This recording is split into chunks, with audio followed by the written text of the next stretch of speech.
윤희석 전 국민의힘 선임 대변인 설주환 변호사 두 분과 함께하겠습니다. 어서 오세요. 안녕하십니까. 오늘부터 이번 주 내내 인사청문회가 열립니다. 뭐 슈퍼위크다 이런 말이 붙을 정도인데 이재명 정부 일기 내각 후보자들에 대해서 여러 가지 의혹들이 좀 제기가 되고 있어요. 근데 저희가 가장 많이 듣는 게 청문회 때 소명하겠다.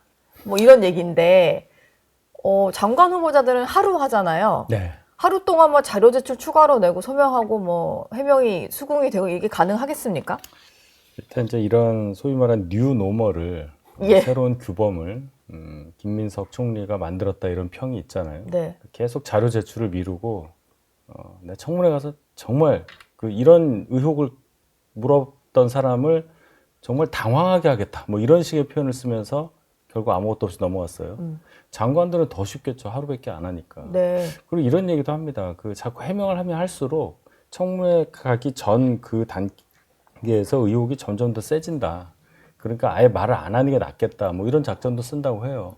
괜히 뭐 해명을 했다가 그게 뭐 거짓 해명이다 뭐 이런 얘기 나올 수도 계속 있고 기사가 하니까. 생산이 되니까. 네. 그래서 그런 차원에서 한다는 건데 저는 이제 거꾸로 생각합니다. 청문회 가서 해결할 정도면 미리 자를 수도 있는 거예요. 그리고 지금 불거지고 있는 큰 문제들은 네. 청문회 가서 자료라든지 뭐 이런 걸로 해명이 불가능한 겁니다. 뭐 재산 상태에 대해서 의혹이 있어서 소득 흐름을 소득 증명 뭐 자료를 낸다든지 뭐 이럴 수가 없는 거예요. 네. 보장한 갑질을 무슨 자료로 해명을 합니까? 뭐 증인으로 채택을 했어야지 뭐 지실 공방이라도 할 텐데 그것도 안 되고. 그렇죠. 지금 강훈식 대통령 비서실장이 글을 올린 게 또 뭐 화제인지 논란인지 모르겠는데 대통령의 눈이 너무 높다 이런 글을 올렸어요. 그래서 후보자들의 어떤 장점, 빛나는 장점을 좀 더 봐주시면 좋겠다 이런 얘기를 했는데 제대로 소명이 안 되는 데다가 지금 뭐 문제가 되는 후보자가 한두 명이 아닌 상황에서 이런 글을 대통령 비서실장이 굳이 올릴 필요가 있었겠느냐 이런 얘기가 좀 있거든요. 네, 마치 저는 전 정부에서 네. 윤 전 대통령의 그 말씀이 생각나더라고요. 아, 이분들보다 더 뭐 뛰어난 분들이 계셨나요?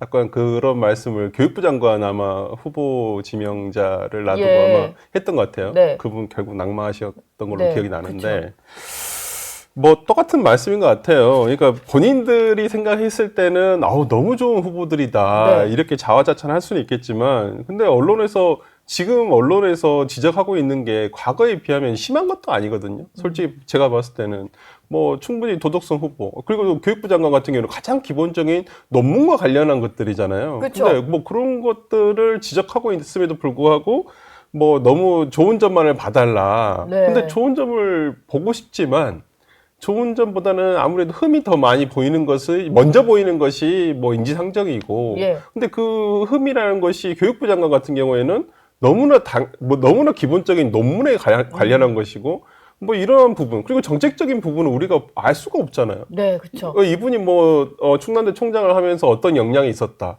그리고 뭐 지금까지 나온 정책 이슈는 서울대 10개 만들기. 근데 서울대만 10개 만들면 이게 다냐. 그렇죠. 이런 반론도 네. 굉장히 많거든요. 네. 오히려 서울대를 뭐 10개를 만든다고 한들 그러면 그 10개가 뭐 다 서울대가 될 것이냐. 그리고 학생들이 다 거기를 갈 것이냐. 뭐 이런 문제가 있기 때문에 정책 역량을 보기보다는 도덕성 역량을 보는 게 더 먼저인데 너무 대통령실에서 좀 안이하게 대처하는 거 아닌가 싶습니다. 지금 그 장관 면면 중에 좀 눈에 띄는 게 뭐 네이버 출신들이 좀 많다 보니까 안철수 의원 같은 경우는 끈끈한 후원에 대한 보훈이 아니냐 뭐 이런 얘기도 좀 하는데 뭐 특정 기업 출신들이 좀 많이 간다라고 해서 뭐 그렇게 바로 연결 지을 수 있을지 모르겠습니다만 좀 눈에 띄는 건 좀 사실이에요. 근데 네이버는 좀 다르죠. 예. 네이버의 본사가 성남 판교에 옮긴 지가 꽤 됐잖아요. 이재명 대통령 성남 시장 시절. 그거 관련해서 또 여러 얘기가 있었잖아요. 편의를 봐준 게 아니냐. 네. 공교롭게도 그렇게 됐습니다. 내각에 둘이 지금 지명이 되고 수석비서관이 한 명이 지명이 된 상황 아니겠어요? 네. 그렇게 되면 당연히 언론이라든지 야당 입장에서는 어떻게 이런 특정 기업이 특정 직군에 있는 분들이 IT 기업에서 3명이나 장관 또는 수석비서관으로 임명이 되냐? 무슨 관계가 있느냐? 이렇게 의심할 수밖에 없는 거죠. 예. 뭐 오비락이라고 볼 수도 있겠는데 네. 정무적 판단을 하는 분들이 옆에 제대로 계시다면 이거 예상을 못했겠습니까? 저는 잘 이해를 못하겠어요. 뭐 이것도 이건데 대장동 변호 하시던 분들이 그러니까요. 뭐 비서관으로 꽤 많이 들어갔고 법제처장으로도 임명이 되셔가지고 그러니까 네. 뭐 대장동 변호인단에 뭐 본인이 직접적으로 기여를 했든 뭐 실질적으로 기여를 했든 안 했든 간에 어차피 명단에 올라갔다는 것은 연관이 있다는 부분인데 그렇죠. 그러니까 뭐 이걸 당연히 야당 입장에서는 아니 이거 당연히 그때 뭐 변호사비 제대로 준 거 맞아요? 약간 이런 얘기를 할 거 아니에요. 네. 아니 변호사비에 대한 대납 아니냐? 아니면 어떤 뭐 이제까지 재판을 잘 끌어주고 정말 잘 대처를 해준 거잖아요. 예. 결국에는 뭐 공직선거법 같은 경우에는 뭐 대법원에서 파기환송이 됐습니다만은 결론적으로는 종결을 마침표를 못 찍고 끝나버렸거든요. 네. 그렇다고 하면 나머지 재판은 아예 뭐 거의 유야무야되고 뭐 대장동 재판 같은 경우는 뭐 저는 그 변호인단으로서 충분히 할 수 있는 일을 잘 전략을 짰다. 그러니까 네. 뭐 증인 400 몇 명 다 채택하고 뭐 이렇게 되게 되면 뭐 나름의 뭐 방어 전략으로서는 그럼요. 훌륭했다. 그러니까 제일 처음에는 아마 대장동 사건 같은 경우에는 거의 이제 5년을 잡고 했었을 거예요. 예. 그냥 기본적으로 윤석열 대통령이 중간에 이렇게 할 줄 몰랐었으니까. 아 다음 대선 때까지 5년을 무조건 끌었어야 끌자. 되니까. 예, 무조건 네. 모든 재판의 어떤 기본 계획은 5년을 넘기는 것이었을 거예요. 예. 근데 이제 아마 대장동 사건 같은 경우는 그렇게 됐었고, 뭐 그렇기 때문에 저는 이런 논란이 없을 수가 없다. 그리고 아마 저는 그게 생각나더라고요. 그때 이재명 대통령이 당대표 시절에 김용 씨 변호인단의 텔레그램방에 들어가서 본인이 직접 어떤 뭐 이 자료를 제출하는 게 어떻겠어요? 소송에 직접적으로 관여를 할 만한 어떤 그런 멘트를 했다라는 기사가 나온 적이 있어요. 예. 그렇다고 한다면 이재명 대통령과 변호인단 사이에서는 어느 정도 굉장히 소통이 우리가 모르는 정말 내적으로는 굉장히 소통이 많았을 수도 있다. 그리고 그렇다고 한다면 김용씨 재판에서도 재판 변호인단에게도 이재명 당대표 시절에 예. 어떤 그러한 메시지를 보낼 정도에서 올릴 정도였으면 본인의 재판에서는 오히려 변호인들과 훨씬 더 많은 소통을 하지 않았을까. 그 중에서 조금 가장 주된 포스트라고 하죠. 그러니까 네. 변호인단이 많으면 이제 그 중에서 주된 메인으로 움직이는 사람들이 대부분 다 지금 입각을 하거나 아니면 지난 총선에서 어떤 뭐 국회의원 국회로 공천을 들어오거나 공천을 받았거나 그런 게 아닌가 싶습니다. 조금 이제 눈에 띄는 인사들이 좀 있었고, 근데 오찬회동을 정규재 전 주필과 뭐 조갑재, 두 분과 오찬회동을 하고 나서 뒷얘기가 조금 나오고 있는데 이게 아마 정규재 주필이 본인의 유튜브 방송을 하다 보니까 거기서 좀 썰을 좀 풀고 계셔요. 그래서 나온 얘기가 이 대통령에게 이진숙 교육부 장관 후보자에 대한 얘기를 좀 했더니 본인도 보고를 들었는데 문제가 좀 있어 보여서 딱하다 이런 언급을 좀 했다고 전했거든요. 근데 문제가 있어 보여서 딱하다라는 거는 문제는 좀 인지를 하고 있다는 얘기여서 이건 좀 어떻게 해석을 해야 될지 모르겠어요. 본인이 지명했잖아요. 그럼 이거보다 예. 조금 더 선명한 얘기가 나왔어야 하죠. 그런 자리였다면, 비공개였다면 조금 더 알 수 있을 만한 얘기를 해야 되는데 그냥 딱하다 하는 거는 그냥 현재 상태로 문제가 있군요 정도밖에 안 되는 거잖아요. 그럼 문제가 있는데 어떻게 하겠다는 거냐를 우리는 모르는 거니까 네. 지금 봐서는 별 문제 없이 임명이 될 것 같아요. 문제는 있어 보이는데 일단 청문회 과정에서 소명하는 걸 좀 보겠다? 뭐 이런 얘기일까요? 그건 별 중요하지 않잖아요. 네. 누가 지명했냐가 중요하죠. 예. 예, 그러니까 지명권자의 청문회가 마음이. 이제 거의 요식행위가 된 건데 네. 제가 드릴 수 있는 말씀은 분명히 인사 작업을 해서 누군가를 지명을 했을 때 문제가 있을 수 있습니다. 그건 어느 정부나 있었죠. 그런데 그것을 임명을 하는 과정에서 임명하냐 마냐 그것을 또 어떻게 다루느냐 이걸 보고 그 정권이 국민들에 대해서 어떻게 생각하느냐 여론을 어떻게 따르느냐 하는 것을 볼 수가 있잖아요. 네. 이재명 대통령은 꽤 낮은 자세로 가시는 걸로 보입니다. 거의 언급을 안 하니까. 근데 이제 민주당의 태도를 보면 이건 뭐 한 명이라도 낙마하면 이재명 대통령에게 엄청난 위해가 가해지는 것처럼 얘기하면서 전원 그냥 간다. 이런 식의 얘기를 하고 이진숙 후보자에 대해서는 전혀 문제가 없다는 단어를 쓰고 네. 또 강선 후보자 이제 곧 얘기를 하겠지만에 대해서는 뭐 거의 2차 가해에 가까운 보좌진들이 제대로 된 의혹 제기를 하고 있는 게 맞느냐, 마녀사항 당하고 있다 이런 식으로 얘기를 하고 있어요. 과도한 자신감의 표현이라고 생각합니다. 예. 이런 날도 있습니다. 근데 조금 더 지나면 그러지 않을 날도 올 거예요. 거기에 지금은- 대비할 수 있는 지혜가 네. 이재명 정부에도 역시 없구나 하는 생각이 들어서 안타깝습니다. 지금 뭐 모두를 지키겠다라고 하는 게 어찌 보면은 그냥 몇 명 정도 문제가 정말 될 만한 사람들을 좀 읍참마속하는 거에 비해서 실이 더 많을 수도 있어 보이는데 지금 뭐 일단 정부 여당은 다 안고 가겠다 이런 기조 같아요. 일단 달걀을 바구니에 다 담았잖아요. 네. 다 안 떨어뜨리고 가겠다고 생각을 할 거예요. 이렇게. 근데 갈수 거기서 있다. 뭐 하나 두 개가 바닥에 떨어져가지고 이게 깨지면 어쩔 수 없지라고 생각하면서 가지 않을까. 네. 약간 이런 마음인 것 같아요. 일단은 다 지키면서 내가 이거 다 안고 가야지. 10개면 10개, 11개면 11개를 딱 안고 가야지. 무사하게. 예. 근데 이게 청문회 때 이게 떨어져가지고 한두 개가 깨져버리면 아유 뭐 그거 어쩔 수 없지. 약간 네. 지금은 아마 이런 심정으로 가는 게 아닌가. 뭐 왜 문제 모르겠어요. 근데 여론의 추이를 보니까 아마 저는 청문회 때 국민의힘 의원들이 얼마만큼의 역량을 보여주냐에 따라서 아마 어떤 결정이 나지 않을까. 어차피 다 여론전이잖아요. 이게 뭐 임명하는데 무슨 문제가 있겠습니까? 네. 절차적으로 아무 문제가 없죠. 그쵸. 근데 뭐 총리처럼 표결하는 것도 아니고 그렇죠. 표결도 뭐 뭐 상관없었지만 상관이 없는 상황이니까 네. 오히려 이런 면에서는 청문회 때 이번 주에서 이제 특히나 이게 겹치잖아요. 예. 뭐 여러 부처의 장관을 한 날 뭐 다 같이 하는 경우도 있고 그렇기 때문에 네. 뭐 아무래도 우리가 지금까지 제일 많이 언급된 뭐 이진수, 강선우, 뭐 정은경 뭐 이런 특히 이 세 분의 아마 포인트가 가장 중점적으로 비춰지지 않을까라는 네. 생각이 들어서 예.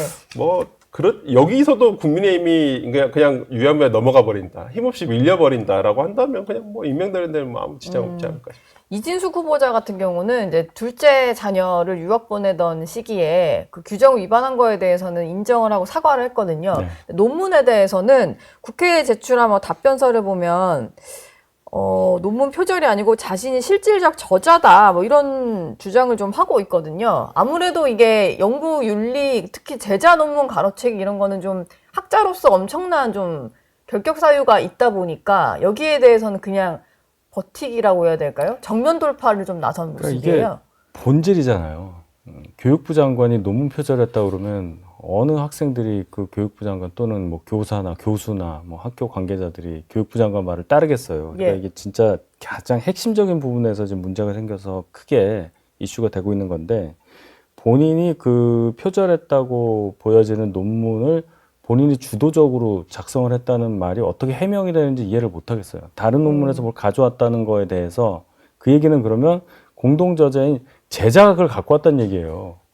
나는 그거 갖고 온 거, 표절한 거에는 관여를 안 했고 나머지 부분은 내가 다 했는데 네. 그 부분만 문제다. 지금 이렇게 얘기하는 걸로 보이거든요. 그러면 공동저자인 제자는 역으로 뭐라고 얘기하겠습니까? 제가 했습니다라고 얘기하겠죠. 그러니까 이런 해명 태도조차 정말로 국민 눈높이에 맞지 않는다. 네.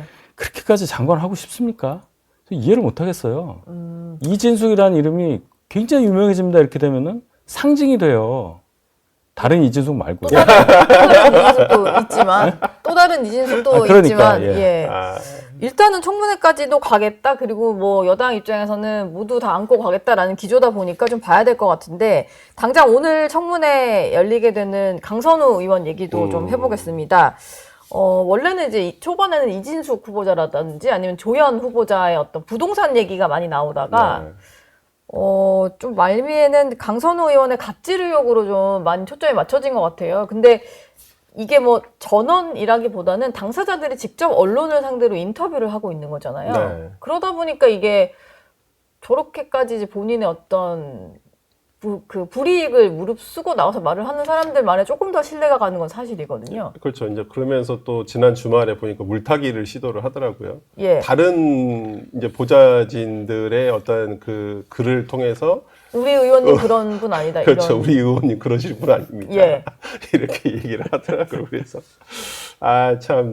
이렇게까지 해야 되나? 물론 뭐 그분이 또 그 전에 있던 보좌진하고 같이 일을 했는지 안 했는지 모르겠어요. 네. 근데 그건 상대적인 거잖아요. 뭐 이 부자진한테는 좋은 의원님일 수도 있겠지만 어떤 부자진한테는 안 맞아서 그런 거 잘 맞았다라면 지금도 일을 하고 있겠죠. 예. 근데 맞지 않았다는 부분이 있는 것이고 네. 어찌됐든 간에 뭐 본인의 해명에 의하더라도 20 몇 명이 바뀐 거잖아요. 뭐 48명이든 20 몇 명이든 48이든 26이든. 그러니까 네. 어찌됐든 간에 뭐 그 기간 다른 의원실 보면 되게 오랫동안 일한 분도 많고 네. 그렇단 말이에요. 그렇다고 한다면 어찌됐든 간에 이렇게 자주 빈번하게 바뀌었다라는 부분에서는 본인한테 문제가 있는 거죠. 일을 같이 했던 사람들이 문제가 있는 건 아닐 거 아니에요. 아니, 그러니까 가장 상수가 이상하니까 이 변수들이 항상 바뀌는 것이지. 네.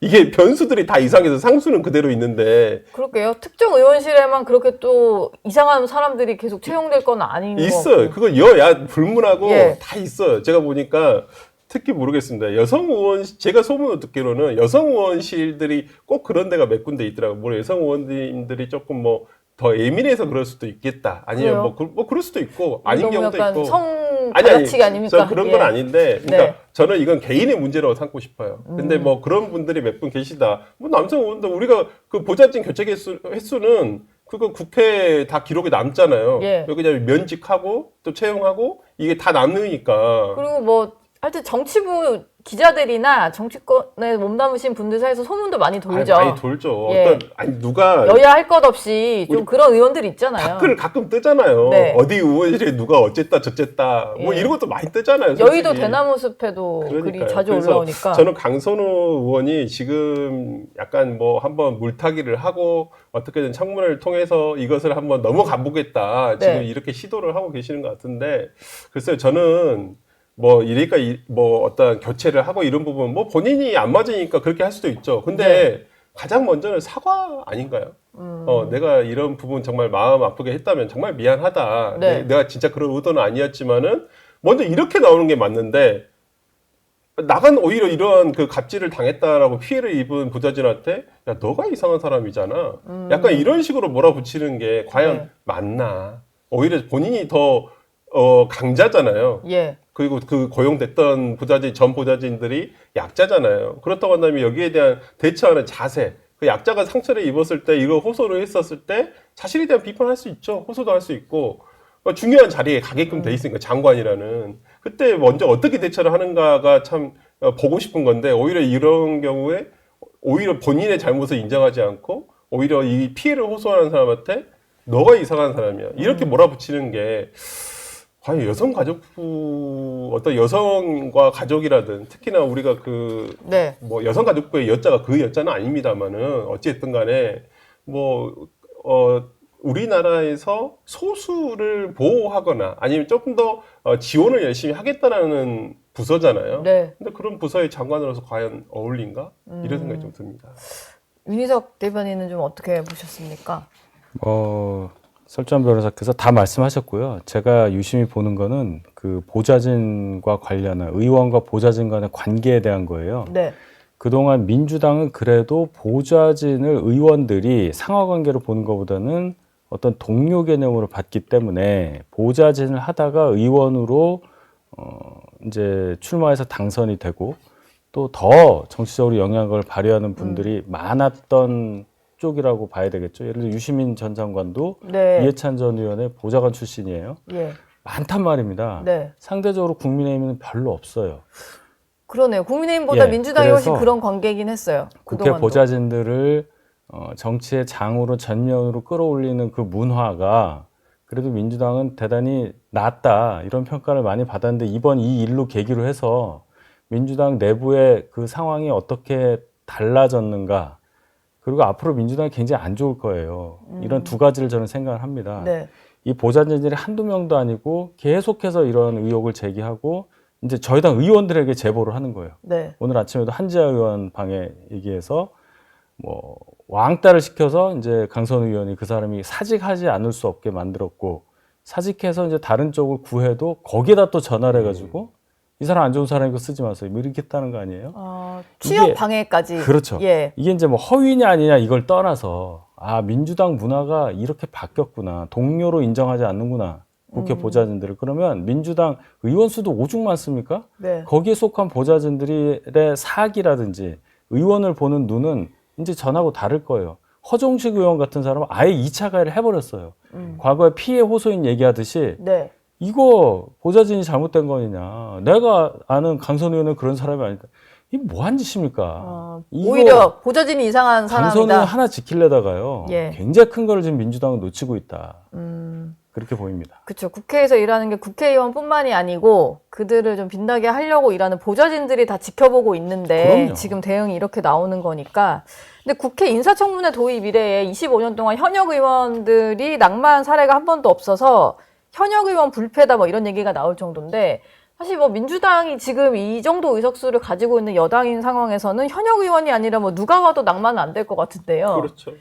이게 강선우 의원을 통해서 좀 깨지게 될지가 좀 궁금하다 이런 분들이 계세요. 제가 봤을 때는 내부적으로는 그렇게 생각 안 할 거예요. 아마 그냥 밀어붙여도 된다라고 생각을 할 것이고 뭐 여론의 반향이나 이런 거 그냥 뭐 지금 김민석 총리 솔직히 뭐 이거보다 훨씬 더 심한 일들이 많았었지만 예. 뭐 일주일 딱 지나니까 다 사라졌잖아요. 예. 연기처럼 사라질 것이다. 그걸 뭐 계속 국민들이 기억을 하고 있을 수도 예. 없이 물론 마음엔 좀 남지만 뭐 나중에 이게 다시 무슨 일이 발생했을 때 재소환되고 재소환될 수는 있겠지만 예. 뭐 정말 청문회만 지나고 바로 임명되면 우리가 일주일 뒤에는 아마 뉴스에서도 안 다뤄질걸요.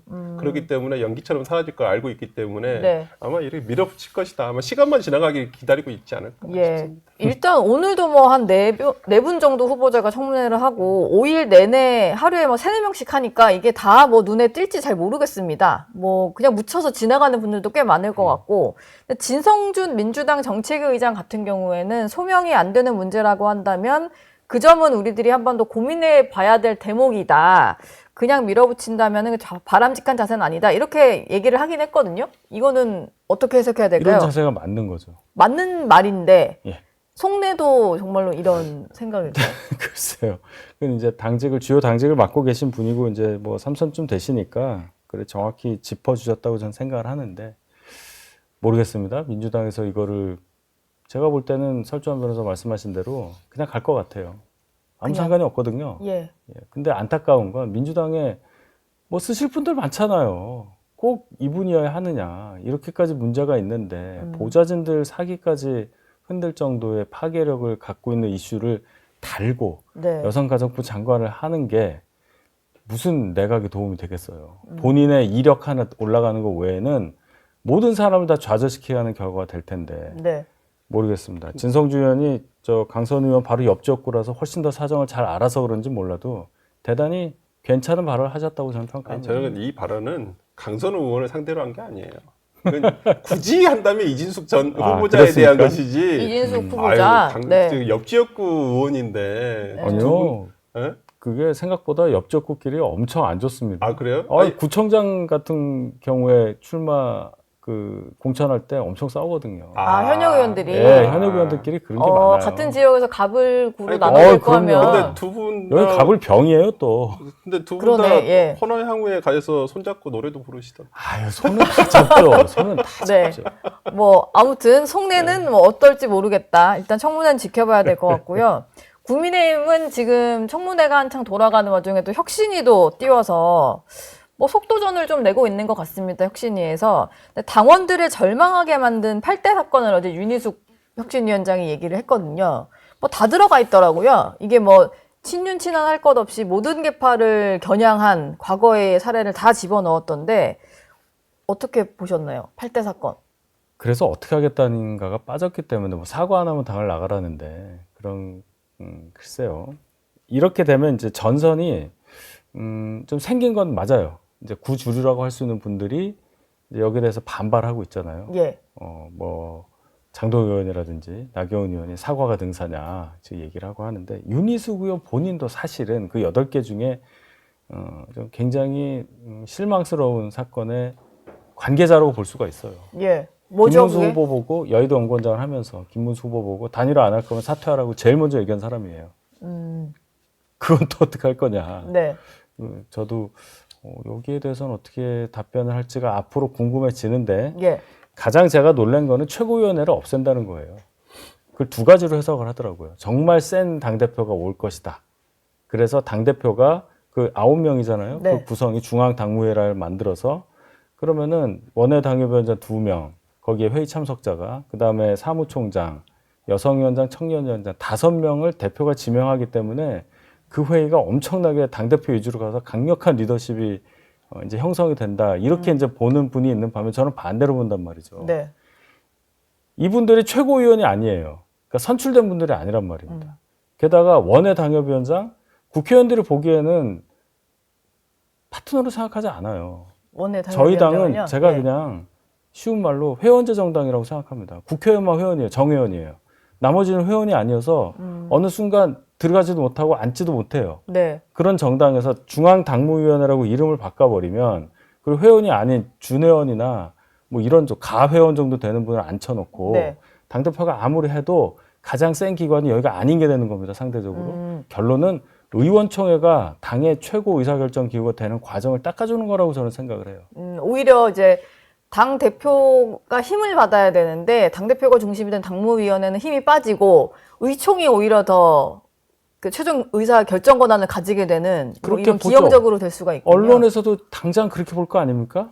중앙당무위원회에서 어느 당협위원장이 얘기한 것과 네. 의원총회에서 어느 의원이 얘기한 것과 어떤 걸 더 비중 있게 다루겠어요. 예. 원외라 하더라도 최고위원이 된 사람의 의견과 네. 그렇지 않고 그냥 당대표에서 당신 와서 중앙당무위원회에서 회의에 참석해서 발언하세요 하는 사람과 어떤 걸 더 비중 있게 다루겠냐는 거예요. 왜 이런 생각을 못 하느냐. 네. 결론적으로는 굉장히 누군가가 혁신이 내부에서 연구를 많이 했다. 근데 이걸로 득을 보는 사람이 뭐 누가 있죠? 이렇게 됐을 구주류가 때? 득을 보죠. 어찌되었건. 구주류가? 예. 구주류 입장에서는 구주류스러운 사람이 대표가 됐을 때는 볼 것도 없고요. 그렇지 않은 사람이 와도 무력화시킬 수 있는 거예요. 근데 명분은 그럴듯하죠. 거기는 당대표가 하는 중앙당무회의입니다. 네. 이렇게 얘기할 수 있는 거예요. 아, 혁신에 한 발자국도 못 가는 하책이라고 생각합니다. 지금 이제 혁신안을 놓고 뭐 구주류 일각에서도 어떤 안을 놓고는 반발을 하고 또 다른 안에 대해서는 또 그냥 혁신을 좀 해야 된다는 쪽에서도 반발을 하고 그러니까 양쪽에서 다 환영을 받지 못하는 그런 상황이 된 것 같아요. 절묘하게도 모든 이들에게 욕을 먹는 예. 참 희한한 그 안을 제출하신 것 같아요. 저는 윤희숙 나름 뭐 혁신위원장으로서 네. 노력을 얘는 쓰는 것 같은데 뭐 누구의 지지도 못 받는 안이다라고 한다면 뭐 이게 통과될 리가 있냐 이게 받아들이지 않을 것 같다라는 생각이 들고요. 예. 뭐 제가 봤을 때는 거의 지금 당에서의 그러니까 지금 국민의힘 당 어떤 그 구주류 그러니까 송원석 원내대표를 위시한 어떤 그분들의 생각은 거의 김용태 비대위원장 임기 끝나는 거 기다리는 심정과 똑같을 거라 보여요. 이 혁신이 임기가 네, 끝나기를 그냥 8월 말까지 그냥 아무 뭐 일 없이 네. 그냥 지나가기만을 그냥 바라고 있는 거 아닌가라는 생각이 들어서 네. 아무것도 받아들이지 않을 것 같고 그다음에 뭐 이 체제가 지금 뭐 아까 그 당무위원회로 한다고 해서 저는 맞습니다. 그게 선출되지 않은 어떤 당 대표 기구에 대해서 힘을 실어줄 리가요. 지금까지도 되게 네. 보면 희한했던 게 민주당은 그런 게 없어요. 이제 물론 이제 각 체제가 다르기는 한데 민주당은 이재명 이제 당 대표 시절에 이재명 대통령이 당 대표 시절에 워낙 일극 체제가 강하다 보니까 그냥 대표 회의 아침에 최고 회의가 그냥 당의 의사예요. 그렇죠. 근데 네. 진짜 국민의힘은 보면 의총에서 나온 것이 당 결론, 당의 어떤 의견이냐, 아니면 최고위원회에서 나왔던 것이 당 의견이냐, 이걸 가지고도 기자들이 취재를 계속해서 어떤 게 더 맞냐. 그리고 네. 말이 틀리면 그 원내대표가 항상 그러잖아요. 추경호 원내대표도 그랬고, 권선동 원내대표도 시절에도 그랬고, 아니 이거 의총에서 정해지지 않아서 이것은 공식적인 결론이 아니다. 이건 원내 사안이다 이런 얘기 좀 많이 들은 것 네. 같은데 원내 당 대표를 좀 아니 겨냥해서요. 당에 그쵸? 원내 사안이 있고 원내 예. 사안이 있어요? 네. 그러면 저는 이게 되게 웃겼던 거예요. 그러면 당에 뭐 하려고 그렇게 전당대회 애쓰고 돈 들여서 시간 들여서 뭐 네. 하려고 뽑아놓냐 이 말이에요. 원내대표들이 그러니까. 할 거면서. 뭐 지금 혁신이니까 나름 이제 세 가지 안까지 내놓긴 했어요. 대국민 사과가 첫 번째였고 두 번째가 아까 말씀하신 2호 혁신안이 당대표 중심으로 해서 최고위원 없애겠다. 사실상 이제 단일 지도 체제로 가는 그런 방안이고 어제 또 3대 안을 내놨는데 이게 뭐 8대 사건 꼽으면서 또 얘기를 했던 게 좀 알아서 사과할 사람들은 사과해라 이런 거잖아요. 근데 특정인을 콕 집지도 않고 사과하실 분 사과하라라고 했을 때 누가 나타나서 사과를 할 가능성도 없어 보이고 근데 또 이게 일각에서 봤을 때는 자꾸 왜 사과를 하라고 하는 거냐 아니면 특정 계파를 겨냥해서는 안 된다. 뭐 이런 말이 또 튀어나오는 상황이란 말이에요. 그러니까 윤희숙 의원이 예. 국회의원 할 때 초반에 저는 임차인입니다 얘기하면서 확 떴잖아요.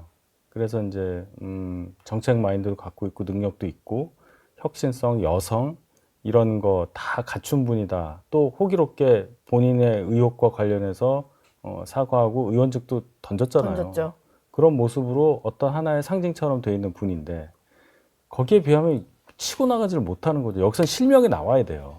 사건이 나오는 게 아니라 실명이 나와야 됩니다. 8대 사건 얘기를 할 거면 실명이 나와야 관련자. 돼요. 예, 더 구체적으로 나와야 하고 본인이 말씀드렸던 한덕수 후보 관련한 김문수, 한덕수 두 분 단일화 과정에서 했었던 얘기에 대해서도 본인이 정확하게 얘기를 해야 돼요. 내가 그때는 이런 상황에서 여의도원 과정에서 이렇게 얘기를 했다. 예. 하고 이렇게 들어가줘야 됩니다. 저는 그걸 기대했어요.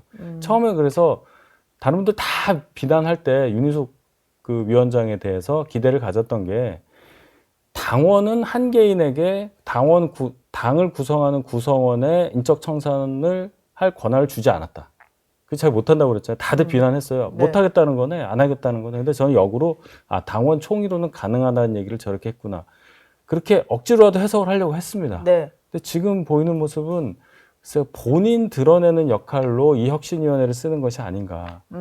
완전히 이거는 그냥 듣기만 해서는 그래서 뭘 하겠다는 건데가 없잖아요. 네. 예. 그리고 말씀드린 것처럼 중앙당무회의라는 걸 만들어서 당대표 권한을 완전히 하나의 위원회 위원장격으로 내려버리는 역할까지 했었고. 그래서 저희 당 상황이 어느 정도냐면 참 부끄러운 얘기인데 네. 토론하다 민주당 쪽 분이 이런 얘기를 하더라고요. 아니 어떻게 초선 의원이 당대표 나올 지도자격 되는 분한테 나오라 말을 하는 당이 됐냐.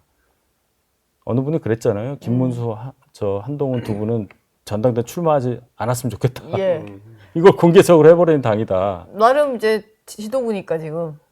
그 얘기입니다. 네. 예, 그렇게 돼버렸다. 만약에 김문수, 그렇게 한동훈 돼버렸다. 두 분 중에 한 분이라도 예. 의원이었다면 그런 말 할 수 있겠느냐로 저는 생각을 할 수밖에 없어요. 근데 앞으로 그러면 정하면 되지 않을까요? 국민의힘 당대표는 네. 현역 의원인 자에 한한다. 당원 당규를 개정해야 네, 되는. 그러니까 네. 아니 이렇게 이럴 이럴 거면 맨날 그러니까 그 원외 당 대표 다 쫓아내야 되잖아요 지금. 예. 이럴 거면 차라리 그냥 당 대표의 자격에 네. 그냥 배지가 아니면 안 된다. 이거 참 박아두는 게 낫지 않을까요? 그러니까 원내 대표와 원외 대표로 나누는 거예요. 아니, 그거 왜 지도부가 나누는 두 개고 저는 그 순간을 너무 많이 목도했어요. 왜냐하면 비대위원회든 최고위원회든 제가 계속 대변인으로 있었잖아요. 네. 아침 회의를 하잖아요. 그러면 이제 비대위원장실이나 대표실이나 뭐 똑같습니다. 네. 거기 있으면 원내 대표 쪽 분들이 오시는 거거든요. 그래서 하고 들어가는 건데 오는 시간이 점점 늦어지고 데리고 오시는 분들이 늘어나요. 네. 점점. 그래서 회의가 당 의원 수는 100명 조금 넘는데 막 19명 앉아있고 그래요. 아침 회의예요. 네. 최고위. 그 이유가 이 세력 싸움이 되는 거예요. 여기 앉아있는 사람이 당대표가 임명한 사람과 원내대표가 임명한 사람을 거의 똑같이 되는 수준까지 가는 거예요.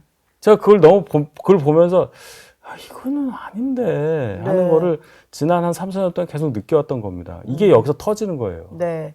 이렇게 됐을 때 우리가 좀 목격할 수 있는 여러 가지 좀 장면들이 있을 수밖에 없겠네요. 만약에 또 원내 대표가 된다면. 맞습니다. 지금 전당대회 출마를 좀 하겠다라고 의사를 밝힌 분들이 현역 의원들은 좀 많이 나오고 있고, 김문수 전 후보라든지 한동훈 전 대표는 아직까지는 명확한 얘기는 안 하는데 김문수 전 후보는 좀 나올 것 같기도 해요. 저희가 그 차기 국민의힘 대표 적합도 여론조사도 한번 준비를 해봤는데 이게 뭐 아직까지는 전당대회 날짜도 확정이 되지 않은 상태에서 나온 거라서 좀 그냥 참고차 봐주시면 좋을 것 같아요. 김문수 후보가 그래도 대선 후보를 지냈다 보니까 22.9%로 가장 높게 나왔고, 한동훈 전 대표가 16.6, 나경원 의원이 7.3이고 그 외가 10.5로 나오고 있습니다. 물론 이게 출마 선언이 이어지면은 달라질 수는 있는데 저 흐름이라면은 또 대선 경선 때처럼 김문수 대 한동훈의 구도가 될 수도 있지 않을까 싶은데요. 어떻게 보시나요? 안철수 의원이 빠지셨네.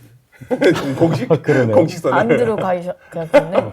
그러네요. 예. 뭐 대선 경선의 재판이 되지 않을까 싶은데 네. 결론이 어떻게 될지 참 궁금하네요. 저는 대선 경선과 똑같이 될까요? 근데 그때는 대선 경선 때는 이제 단일화에 대한 이슈가 있었잖아요. 김문수 후보가 난 단일화 하겠다. 그리고 한동훈 대표는 당시에는 단일화에 약간 부정적인 의견이었었고, 예. 그렇다 한다면 저는 이번만큼 좀 달라지지 않을까 결론이. 그런 생각도 듭니다. 만약 이제 한동훈 대표가 이제 전 대표가 이제 또 출마를 하신다고 한다면. 네. 근데 한동훈 전 대표 나오시나요? 이 질문을 계속 제가 윤희석 대변인한테 매주 드리고 있네요. 저도 알 수가 없어요. 이건 이제 본인의 선택이고 네. 이것만 확실합니다. 주변의 의견을 두루 듣고 있다.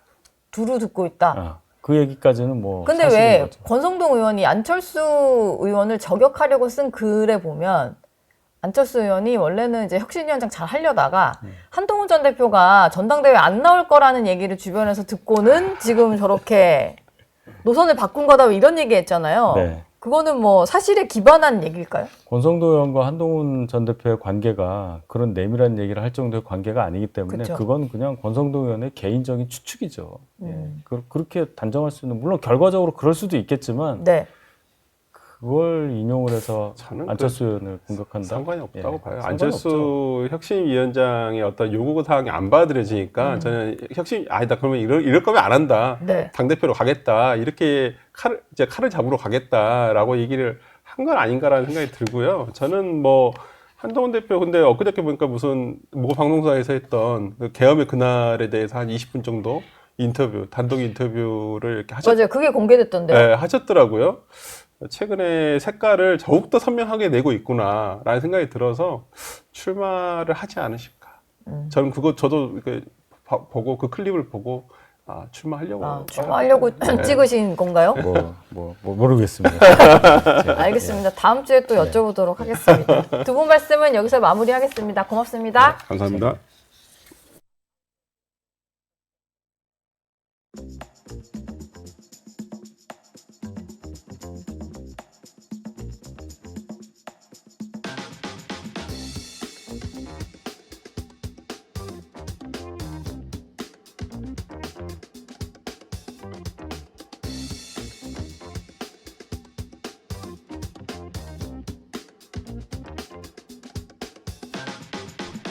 네, 오늘 시그널픽에서는 한지아 국민의힘 의원을 전화로 연결해서 자세한 얘기를 들어보겠습니다. 의원님 연결되어 계시죠?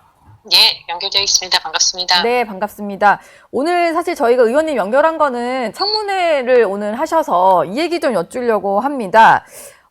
오늘부터 인사청문회 슈퍼위크가 시작이 됐는데 첫날에 강선우 여성가족부 장관 후보자 청문회가 열리잖아요. 근데 의원님께서 또 추가로 좀 제보를 많이 받고 계시는 것 같아요. 직접 의원실로 이제 보좌진들의 어떤 강선우 의원 전직 보좌진들의 제보가 좀 이어졌던 그런 상황인 건가요? 예, 맞습니다. 사실 이게 뭐 우리가 신상털이를 한다 이런 얘기들을 민주당이 자꾸 공격적으로 얘기를 하는데요. 그렇지 예. 않습니다. 네. 그 보좌진들이 직접 동료 보좌진들 아닙니까? 예. 그분들이 나와서 진술한다는 거는 결코 쉽지 않습니다. 근데 그런 분들이 직접 나와서 저희에게 얘기를 하고 있어서 그게 여러 사례가 있지만 우리가 사례 중에서도 특정이 되면 안 되기 때문에 몇 가지만 이제 아마 언론에 나온 것으로 저는 알고 있습니다. 예. 뭐 의원님과 뭐 우재준 의원이 같이 발의하셨던 것 같은데 강선우 갑질방지법 이른바 이런 법안을 좀 발의를 하셨어요. 이게 어떤 내용인지 좀 소개를 해주세요. 그 보좌 직원은 전문성과 책임감을 바탕으로 국회의원 의정활동 전반을 도와주고 그리고 뒷받침해주는 직업인이고 동료입니다. 예. 그런데 사실상 지금 나온 의혹들은 그 부당했고 사실은 있을 수 없는 일이거든요. 보좌 직원들의 전문성이 존중받고 그 역량을 발휘할 수 있는 국회가 돼야 된다는 차원에서 어떻게 보면 강선우 갑질방지법이라 우리가 명명을 했지만 보좌진 갑질방지법이 더 맞겠죠. 그래서 거기에는 사적 심부름과 같은 지시를 명확히 부당 지시로 규정하고 혹은 부당한 업무 배제 등의 행위를 직장 내 괴롭힘으로 명문화하고 그리고 보좌진들이 사실상 어려운 목소리를 낼 곳이 없습니다. 그래서 네. 그런 목소리를 낼 수 있도록 익명 보충 시스템을 설치를 의무화하는 그런 내용들을 담고 있습니다. 이런 제도는 단순한 보좌 직원 보호를 넘어서 사실상 국회가 당연히 품격 있고 신뢰를 회복하는 데 필요한 조치라고 저는 생각합니다. 예. 의원님께서 가장 먼저 강선우 후보자가 5년간 51명의 보좌진을 임용을 해서 46명이 면직한 사실을 좀 지적을 하셨는데 일단 강선우 후보자 측에서는 반박을 한다면서 46번이 아니라 28번으로 이게 통상적인 수준이다라고 좀 해명을 했거든요. 이건 좀 납득이 가셨습니까? 이건 통상적인 수준이라고 볼 수 있을까요? 저도 어제 예. 그 해명을 들었습니다. 근데 28명의 보좌진을 교체한 것이 통상적이라면 후보자가 생각한 도덕적 기준이 어떤 수준인지 묻고싶기도 하고요. 국민들께서 판단해 주실 거라고 생각합니다. 예. 이게 단순히 보좌 직원 한 명을 교체하는 게 아니지 않습니까? 네. 그러니까 그분과 생계를 함께하는 가족들도 있을 거고 그 무게를 감안한다면 그렇게 쉽게 말씀하지 못할 거라고 생각을 합니다. 사실 46건이건 28건이건 네. 숫자로만 보면 안 됩니다. 한 건 한 건 모두 한 명 한 명이고 그 한 명 한 명의 생계라고 꼭 말씀드리고 싶습니다. 네. 그리고 더군다나 사회적 약자를 돌보는 책무를 가진 여성가족부 장관 후보자 아닙니까? 우리 뭐 이재명 대통령께서 따뜻한 공동체를 강조하고 계시는데 따뜻한 공동체를 추구하는 이재명 대통령의 말씀이 진심이라면 지명 철회가 맞다고 저는 생각을 합니다. 지금 뭐 강선우 후보자와 관련해서 갑질 의혹은 뭐 연일 보도가 되는 상황인데 오늘 새롭게 나온 내용이 또 강 후보자 주도로 의원실 내 조직적인 왕따와 사직 유도가 있었고 이후에 다른 뭐 자리로 좀 취업을 하려고 했을 때 네. 취업 방해가 있었다. 이런 네. 폭로가 좀 추가로 나온 거죠? 예, 맞습니다. 그러니까 네. 이게 말씀드렸듯이 특정이 되면 안 되기 때문에 네. 우리가 그 중에서 가장 그 특정되지 않는 사례들을 이제 얘기를 했습니다. 그런데 이게 동료 보좌진을 보호해야 하는 책임이 있는 국회의원이 아닙니까? 근데 예. 오히려 그들의 미래까지 막았다면 이거는 정쟁을 넘어서 인권의 문제라고 저는 생각합니다. 그러니까 제기된 의혹이 사실이라면 네. 강 후보자는 사회적 약자를 보호하는 부처 장관으로서 자격이 없지 않을까라고 생각을 하고 국민들께서도 그렇게 판단해 주시지 않을까라는 생각을 합니다. 근데 지금 뭐 민주당 일각에서는 오히려 그 보좌관들이 문제가 있었던 거 아니냐 이런 얘기를 하는 의원도 있고 강선우 후보자 측에서도 의혹을 제보하고 있는 보좌관 둘의 어떤 내부 갈등이 있었고 근태 문제도 있던 사람들이다. 그리고 제보 내용이 상당히 좀 허위 사실이다. 이런 주장을 하고 있거든요. 이 얘기는 좀 어떻게 들으셨나요? 일단 이건 전형적인 2차 가해죠. 그리고 네. 피해자 악마화죠. 그리고 그렇게 공방을 할 게 아니라 우리가 증인으로 나오겠다고 하는 분들을 증인 요청을 채택 요청을 했는데 거절을 당했죠. 그러니까 네. 그런 부분부터 말씀을 드리고요. 말씀드렸듯이 한두 분이 아닙니다, 지금. 그리고 이것은 우리 당에서 제기하는 의혹이 아닙니다. 그러니까 후보자와 함께 일했던 동료들의 폭로고 정쟁적인 사안이 아닙니다. 네. 내부 부조리와 피해를 폭로한 사람을 문제화시키는 것은 전형적인 기득권 세력의 행동인데 민주당이 여당이 되더니 그동안 사실 피해자 중심주의를 외치지 않았습니까? 근데 그걸 버리고 가해자 중심주의로 단기조를 채택한 건지 좀 여쭤보고 싶습니다. 그리고 이렇게 피해 보좌진을 악마화하면 민주당의 다른 보좌진들이 서운하지 않겠습니까? 예. 그러니까 비록 상대 당이지만 민주당 보좌진들도 민주당과 이재명 대통령 당선을 위해서 정말 열심히 뛰었을 겁니다. 자기 일처럼 뛰었을 겁니다. 네. 근데 이제 와서 함께했던 동료를 비난하고 폄훼하고 이게 정치적 인간적 도의에 맞는지 묻고 싶습니다. 그리고 아까 말씀드리긴 했지만 보좌진들이 국회의원 상대로 진술하기 쉽지 않습니다. 제보를 하기 쉽지 않습니다. 왜냐하면 그렇죠. 본인들의 네. 미래가 예. 이게 완전히 막힐 수가 있거든요. 그리고 또 그래서 지금 여당인 상태고요. 집권 여당이 맞습니다. 된 상태에서 네. 야당도 아니고 여당 아닙니까? 맞습니다. 그래서 이게 정쟁적인 요소가 아닙니다. 이거는 정말 목소리를 본인들도 이제 내야 되겠다는 생각을 해서 나왔다고 생각합니다. 예. 저희가 뭐 갑질 의혹이 불거지면서 이 부분으로 좀 초점이 옮겨가긴 했는데 그 이전까지 나왔던 의혹 중에는 강 후보자의 배우자가 감사로 재직을 하고 있던 바이오 업체에게서 받은 스톡 옵션을 재산 신고해서 누락을 했다. 이런 의혹도 좀 제기가 됐었어요. 그리고 예. 그 시기가 또 국회에서 강선우 의원이 보건복지위에서 활동하던 시기랑 겹쳐서 맞습니다. 이해 충돌 논란도 좀 있는 것 같은데 이 부분도 좀 소명이 잘 안 된 상황인가요? 저희가 뭐 이런 부분들에 대한 자료 제출이나 이런 것들이 안 되고 있고요. 네. 해당 업체를 국회를 불러서 토론회까지 했었거든요. 네. 그러니까 배우자가 감사로 있는 회사를 불러서 토론회까지 했다면 이건 좀 받아들이기 어렵습니다. 왜냐하면 당시 강선호 의원이 보건복지위원이었고 네.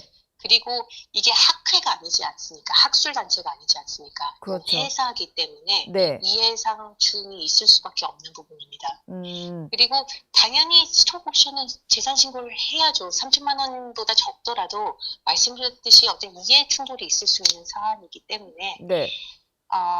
이 자료 제출을 통해서 후보자가 정말 적극적으로 소명해 주셨으면 하는 마음입니다. 그래야지 국민들께서도 납득이 되고 설득이 되지 않겠습니까? 예. 당장 오늘 청문회인데 지금 갑질 의혹을 폭로하고 나섰던 전직 보좌진들 같은 경우는 증인으로 나올 수가 없게 된 거잖아요. 없게 된 거죠. 예. 그 국민의 입장에서는 오늘 좀 어떻게 진행을 하실지 궁금한데 어떻게 좀 후보자로부터 의혹에 대한 뭐 진실을 좀 밝혀내실 생각인가요? 사실 한 언론 보도에서는 이미 쓰레기 버리기나 변기에 대한 수리에 대한 부분은 그 강선 후보자가 반박했을 때 이건 사실이다라는 문자까지 공개하지 않았습니까? 예. 그런 부분들뿐만 아니라 보좌진들이 그동안 얘기했던 진솔한 목소리들을 들려줄 수밖에 없을 거라는 생각이 듭니다. 그리고 그동안 강선 의원님께서 하신 말씀들이 있습니다. 네. 지금 사회적 약자에 대한 중요성, 그 따뜻함을 많이 말씀하셨는데 가장 가까운 보좌진들을 챙기지 못하는 그런 논란에 휩싸인 것 자체만으로도 네. 국민들께서 다시 한번 평가해 주실 거라는 생각이 듭니다. 그래서 그런 부분들이 강조되지 않을까라는 생각이 들고 네. 그리고 해명들이 좀 국민 눈높이에 안 맞다고 생각합니다. 예를 예. 들어서 스쿨존의 위반 과태료 부과가 됐는데 그 과태료 부과를 사실상 후보자 지명 후에 납부를 했거든요. 그래서 그거를까 비판을 받으니까 본인이 운전한 게 아니라 수행비서가 운전했다는 해명을 했습니다. 그때도 또 비서가 등장을 하는군요. 맞습니다. 예. 그러니까 이런 것 자체가 사실상 그러면은 그 차에 타고 있고 당연히 그 차 우리의 업무를 수행하기 때문에 네. 의원의 책임이라고 생각할 수밖에 없을 것 같은데 그쵸. 그렇게 해명하는 부분에 있어서도 문제 지적이 들어가지 않을까라는 생각을 합니다. 오늘 일단 청문회에서 국민의힘 의원들 질의를 다들 관심 있게 보실 것 같으니까 잘 해주십사 부탁을 드리고 근데 의원님이 또 보건복지비 소속이셔서 네. 이번 금요일에는 정은경 복지부 장관 후보자와 관련된 청문회도 진행을 하셔야 되잖아요. 예. 근데 사실 대다수 국민들에게는 코로나 때 영웅이다 이렇게 정은경 후보자가 알려져 있는데 예. 배우자의 어떤 주식 투자 논란이라든지 농지법 위반 의혹 이런 것들이 좀 불거지면서 약간 좀 실망스러운 인물이었나라는 생각이 좀 들기도 해요. 의원님은 좀 어떻게 보고 계시나요? 결국에는 그러니까 지금 여당의 일방적인 의사 진행으로 우리 당이 요청한 증인들이나 네. 증인들이 하나도 채택되고 있지 않고 자료 제출도 미흡한 상황이어서요. 그 부분들을 먼저 해야지 된다는 말씀을 드리게 됩니다. 그러지 않으면은 네. 사실 그런 의혹들이 사실일 거다라고 국민들께서 의심하게 되고 실망감을 더 안겨드릴 수 있을 거라는 말씀을 드리고요. 예. 그리고 보니까 강훈식 대통령 비서실장께서 네. 대통령님의 눈이 너무 높다. 후보자들이 빛나는 장점에 집중해달라는 말씀을 하셨거든요. 네. 이런 발언들은 굉장히 부적절하다고 생각합니다. 우선 대통령의 눈높이보다 국민의 눈높이가 더 높을 겁니다. 단연코 자신 있게 말씀드릴 수가 있고요. 네. 지금 대통령께서 눈이 높으신지와 후보자들의 장점이 빛나는지는 국민께서 정하는 것이지 강요돼서는 안 됩니다. 대단히 부적절하다는 말씀을 드리고 국민들께서 논문 표절, 갑질, 지금 나오는 장관 후보자들의 논란 그럼 대통령 눈높이라고 자백하는 건데 오히려 네. 더 부담되는 발언이라고 생각합니다. 그래서 이런 의혹들이 나왔고 의혹들에 대한 소명을 하는 게 공직자로서의 책임감 있는 자세라고 생각을 하고 그렇기 때문에 자료 제출 충실히 해서 국민들께서 판단해 주시게끔 해줬으면 좋겠습니다. 이게 지금 대통령 비서실장이 본인 스스로 대통령 눈이 너무 높다면서 후보자들을 좀 띄울 게 아니라 그걸 제대로 국민들이 판단할 수 있게 해줘야 된다. 이런 그럼요. 말씀이셨고 국민의힘에서는 최소 2명 이상의 낙마를 좀 목표로 한다고 하시는데 네. 민주당 같은 경우는 지금 전혀 문제될 게 없다. 전원 임명을 좀 자신을 하고 있거든요. 네. 근데 의원님 입장에서야 보시기에 이제 본인이 청문회 하시는 후보자의 결격 네. 사유가 많이 보이시겠지만 생각하셨을 때 이 후보자는 정말로 결격 사유가 너무 커서 임명이 돼서는 안 된다라고 생각하시는 분이 있을까요? 이재명 정부는 지금 국민의 선택을 받아서 탄생했습니다. 예. 그리고 이 정부가 잘해서 우리 대한민국이 잘 되면 그건 싫어할 사람이 아무도 없습니다. 그렇기 때문에 저는 이게 누구는 무조건 낙마가 되고 몇 명은 무조건 임명을 시킨다, 무조건 몇 명을 낙마시킨다, 이런 정쟁에 따라서 가는 거는 맞지 않다고 생각을 합니다. 그런데 이제 우리가 대단히 이제 갑질이나 이런 것들은 국민 정서에 반하고 있거든요. 그래서 청문위원으로서 국민의 눈으로 모든 의혹들을 검증하기 위해서 노력을 할 것이고 마지막에 판단은 국민께서 하실 거라고 믿습니다. 그래서 제가 누구 예. 측정하진 않겠습니다. 알겠습니다. 의원님 마지막 질문 하나만 드릴게요. 이거는 이제 이전에 여당 시절부터 의원님이 주로 하셨던 건데 의정 갈등 얘기입니다. 의대생들이 지난해 2월에 학교를 떠났는데 지난 주말 사이에 학교 복귀를 선언을 했어요. 정권이 바뀌면서 좀 어느 정도 해소가 되려는 모양새인데 예. 그 임기 초부터 여기에 많이 좀 해결을 해보려고 노력을 하셨었잖아요. 예. 보시면서 어떠셨는지 소회가 좀 남다르실 것 같은데 어떠셨습니까? 맞습니다. 아직도 난제는 많을 거라는 생각이 드는데, 네. 그래도 큰 한 발자국씩 정부도 그렇고 학생들도 그렇고 왔다는 거에는 뭐 다행이라는 생각이 들고 가장 고통받는 거는 환자분들이기 때문에 조속히 마무리가 됐으면 좋겠다는 말씀까지 드립니다. 예, 알겠습니다. 지금까지 한지아 국민의 의원과 얘기 나눠봤습니다. 오늘 말씀 감사합니다. 감사합니다. 네, 정치 시그널 오늘도 많은 분들이 보시면서 댓글을 남겨주셨는데요. 끝까지 함께해 주신 김민곤님, 김구호님 두 분께 커피 쿠폰을 보내드리겠습니다. 카카오톡 정치 시그널로 꼭 연락 주시기 바랍니다.